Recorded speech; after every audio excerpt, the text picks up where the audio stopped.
జర్నలిస్టులు మీరందరు కలిసి పోరాటం చేస్తే ఏర్పడ్డ వేదిక మీద వచ్చి కుర్చీ వేసుకొని కూర్చున్నాం. ఎవరు గెలిపించారు బాయ్ సాబ్? ఎవరు గెలిపించారు? టిఆర్ఎస్ పార్టీకి పోయి వెంటనే కాంగ్రెస్ టికెట్ మీద మళ్ళీ ఇక్కడికి వచ్చి ఆయన గురించి నా గురించి చెప్తే వాళ్ళ గురించి వాస్తవం ఏంటంటే నేను వాళ్ళ గురించి మాట్లాడిన బాయ్ సాబ్. ఏదైనా బీసీ ఆ తర్వాత కాస్ట్ సెన్సెస్ ఈ షోకాజ్ నోటీస్ విషయంలో మీరు ఏమైనా మాట్లాడితే నేను సమాధానం.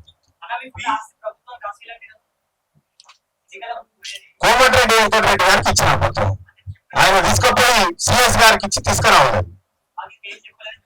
వెంకటరెడ్డి గారు బీసీ వాదానికి బీఆర్ఎస్ వెనకాల ఉందనే చర్చ జరుగుతున్నది. ఏమంటారు? బీసీ వాదానికి బీఆర్ఎస్ వెనకాల ఉండి నడిపిస్తున్నది అనే వాళ్ళు అనుకుంటారు.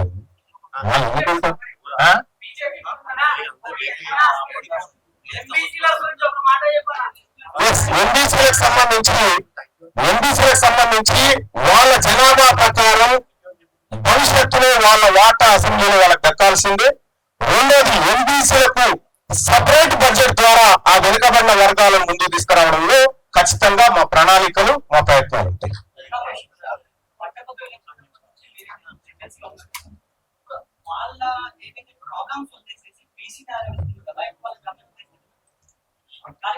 వాళ్ళ ప్రాబ్లమ్స్ ఏంటి చెప్పండి.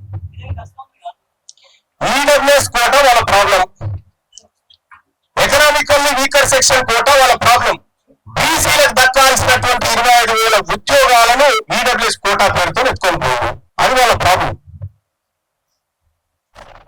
తీన్మార్ మల్లన్న మళ్ళీ చెప్తా ఉన్నా, పట్టభద్రులు ఎన్నో ఆశలతో నన్ను గెలిపించారు. వాళ్ళ ఆశయాలు ఎట్టి పరిస్థితులు వమ్ము కాదు. నెక్స్ట్ ఇప్పుడు మీరు కాంగ్రెస్ పార్టీని ఒక గాడిదలాగా వాడుతున్నారని చెప్పారు. మరి దీని గురించి మీరు కాదు కాదు సార్, కాంగ్రెస్ పార్టీని గాడి అని నన్ను నాతో అనిపిస్తా అంటే ఎట్లా చెప్పాలి? మీరే అంటారు. ఇప్పుడు నేను దాన్ని గాడి అనకపోతే గుర్రం అనకపోతే మీరే అంటారు. మీరు కూడా నా లెక్క తయారైతే ఎట్లా? మరి మీరు కూడా చేయాలి, మీరు కూడా రావాలి ఉద్యోగంలోకి. బీసీ జర్నలిస్టులకు ఎస్సీ ఎస్టీ జర్నలిస్ట్ సోదరులకు కూడా చెప్తా ఉన్నా.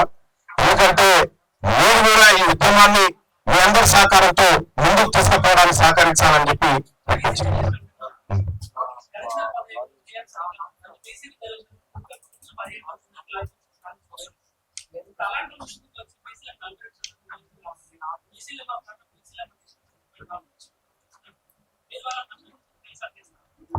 మేము ఎవ్వరినో ఎత్తుకొని తిరగడానికి సిద్ధంగా లేమనేటువంటి మాట చెప్పాను.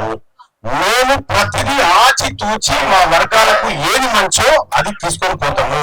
ఇవాళ 33% రిజర్వేషన్ 18-19% తీసుకొచ్చినటువంటి వ్యక్తులు మళ్ళీ 42 కావాలని ముందుకు వస్తాడు. నేనేం చెప్తా ఉన్నా, 42% ఎమ్మెల్యే సీట్లు ఇచ్చినాక మాతో మా దగ్గర రావాలి. అన్ని పార్టీలకు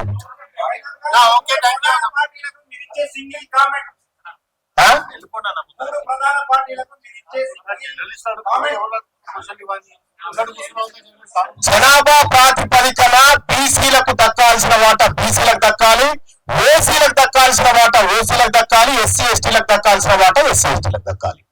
ఎవరికి అవసరం వాళ్ళు